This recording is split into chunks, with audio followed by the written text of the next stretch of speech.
Jonty said, we're starting our day with the Iron Dome. And I'm reminded of the story I once heard about this kid who comes home from Hebrew school. And his father says, what did you learn today in school? He said, we learned about the Exodus from Egypt.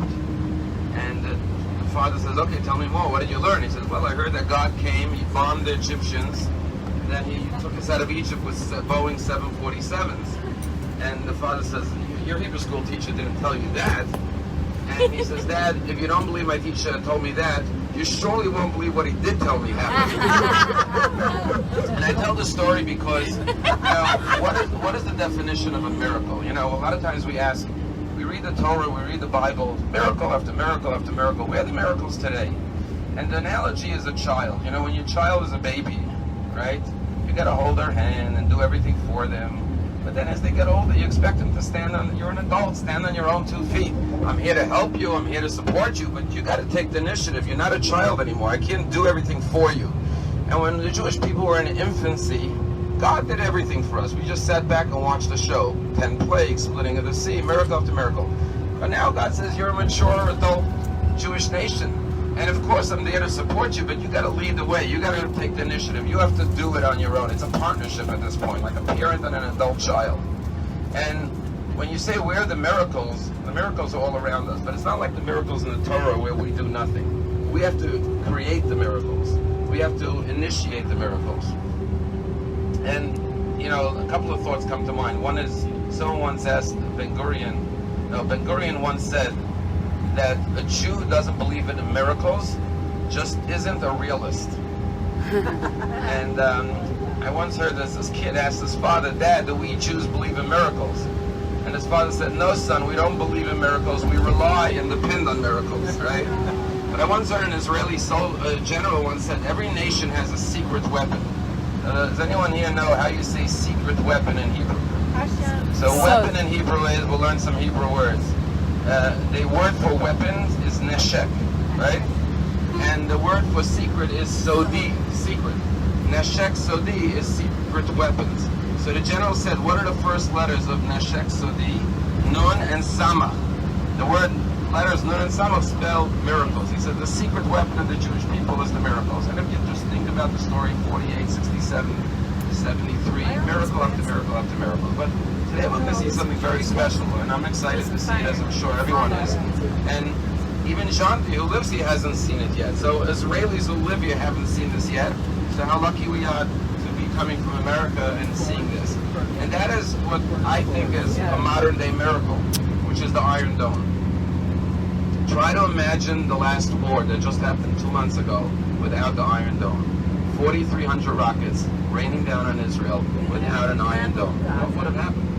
It's like you can't even think, God forbid, what could have been. Well, miracle of miracles, an Israeli genius, I guess. I don't even know his name, but we're going to find out his name, but I know he's an Israeli. And of course, a lot of financial support from the United States of America, which again shows the partnership between America and Israel. A lot of investment from America, and Congress gave a lot of money for this. But they came up with a miracle, and the miracle is Iron Dome. Iron Dome, as you all know, Jonty just told us, it detects an incoming missile, shoots a counter missile, explodes it in the air, and it never lands on Israeli populations. Now, the Baal Shem Tov said, everything you see and hear in this world, anything you see is a lesson. You have to learn from it, a lesson in the service of God. You don't see anything by chance. What we're going to see today is a once-in-a-lifetime thing. Maybe you'll see it again, I don't know, but you've never seen an Iron Dome before. The world didn't see an Iron Dome till I don't know how many years ago. We'll find out the details. It's a modern-day miracle created by Israeli ingenuity. And I just want to learn 3 lessons from what we're going to experience today with the Iron Dome. First lesson is when Theodor Herzl began this country, he began it and he had a great quote. He said, In tirtzu ein zu aguda. If you will it, it's no dream. And sure enough, we're here in Eretz Yisrael. The first thing is you have to have a dream. To even have a dream is a miracle. To think beyond natural abilities. Like, who would even think that you could create a counter missile that could go into the air and pinpoint where the missile is, meet it in midair, and explode it? It's like, but if you want it bad enough, because he said, listen, we have to find a solution. We can't allow missiles to rain in on Jewish men, women, and children. So I have to find a solution. Im tirtzu. If you want it strong enough, even something like Iron Dome could become a reality. And like I said, if you told people in the times of Egypt that there would be missiles flying into the air counteracting, rockets from Gaza, they'd say that's impossible. That's a miracle. But we think, oh, this is science. It's like, just technology. No, it's a miracle that this was created, that God gives us the ability to create such amazing technology to be able to defend Jewish life. It's a modern day miracle. So the first thing is, if next time you want something, don't say it's impossible, because if Iron Dome is possible, anything in your life is possible, okay?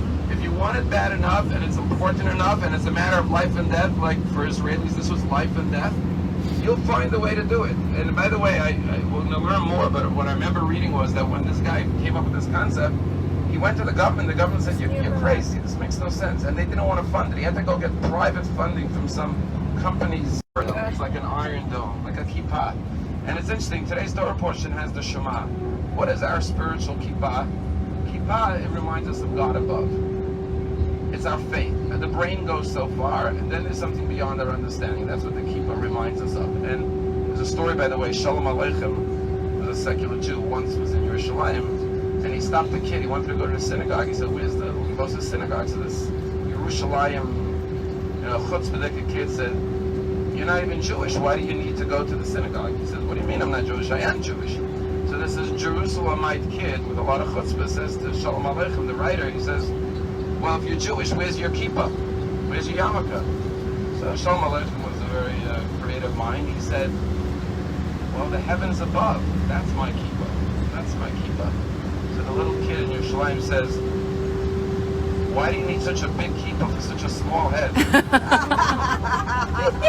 So, Kippah Barzel, what is your Iron Dome? Faith. The yarmulke, faith is our Kippah Barzel. And that's why in today's parsha we have the Shema. Every morning and every night, it's like the you have an anthem, a country has a Pledge of Allegiance. Well, we say our Pledge of Allegiance every morning when we arise and every night when we go to bed.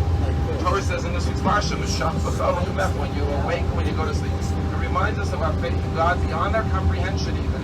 The brain cannot fathom what faith really is. It comes from a deep spiritual place that only your soul has the detection of it, the ability, it's like a radar to feel God's presence without necessarily seeing it or understanding it fully. You can understand certain aspects of God, but not fully. So the idea of Kippah Barzel, in our personal lives, we always have missiles coming in our lives. There's challenges, there's crises, there's hardships, there's going to be struggles in life. And if you don't have your Kippah Barzel, if you don't have strong faith, that Iron Dome, your Kippah, which symbolizes your faith in God, what's above you, beyond you, that Iron Dome is what's going to protect you spiritually from a lot of the challenges and struggles of life. But here's the third lesson. I think this is a very good lesson about the Iron Dome. What we're going to learn today is that there's something called the Tamir. The Tamir is the counter missile that Israel sends off to explode and blow up the rocket that's coming in. And if I recall correctly, what I read was that it's like $150,000 each Tamir that Israel sends off. It's a lot of money, right? So what does Israel do? So the most amazing thing there's two amazing things. The first thing is the obvious, that it goes into midair, tracks the incoming rocket, meets it in midair, and explodes it. That's incredible. But if you think about it, if you explode a rocket over Jerusalem, all the debris falls down, there's be a lot of damage, obviously, right? So listen to this genius of the Iron Dome. This battery, which we're going to see, which I can't wait to see, and just a miracle, it has an internal radar system. And within a split second, when that rocket is sent off from Gaza, as Jonty just said, there are people living just minutes away. They don't have time to waste. So the internal radar system of the Iron Dome detects a couple of things. First of all, detects that a rocket was fired. So the minute it launches, the Iron Dome already knows that something has been launched. And it can detect things for like 50 miles away. It's incredible, okay? But here's what it does, number two. Every Tamir costs like $150,000. So they don't want to waste Tamirs. You had 4,300 rockets came in from Gaza in the last war. Times that by $150,000, it'll be an astronomical amount of money. So this radar system, and it may be wrong, and we're going to hear it from the firsthand, so if I give you any misinformation, don't hold it against you. But this is what I recall reading, was in the text where this rocket is going to land. Right. Before, the minute it went out, within a second, it knows that it went out and where it's going to land. If it's going to land on an open field, no one's going to get hurt. It doesn't bother sending off a counter tamir. It only reacts if it's going to land over houses, population. So it's like a radar system that knows, like a GPS, exactly where it's going to go, and if it's going to go on a populated area, then it sends off a tamir to counteract it. But here's the third thing it does. The third thing it does is it has to meet it in mid-air over a non-populated area. It doesn't want to blow it up over Gaza, so it doesn't want to kill Palestinians, and it doesn't want to blow it over a Jewish area. So it has to track its progress as it's flying into Israel by our enemies who want to kill us, and meet it in a place that when it blows it up, it will not fall on the heads of human beings. That and the radar system of the Iron Dome does this within a split second. A, that it went off. B, is it going to land on a population? And C, where should the Tamir meet it that it will not explode on human beings?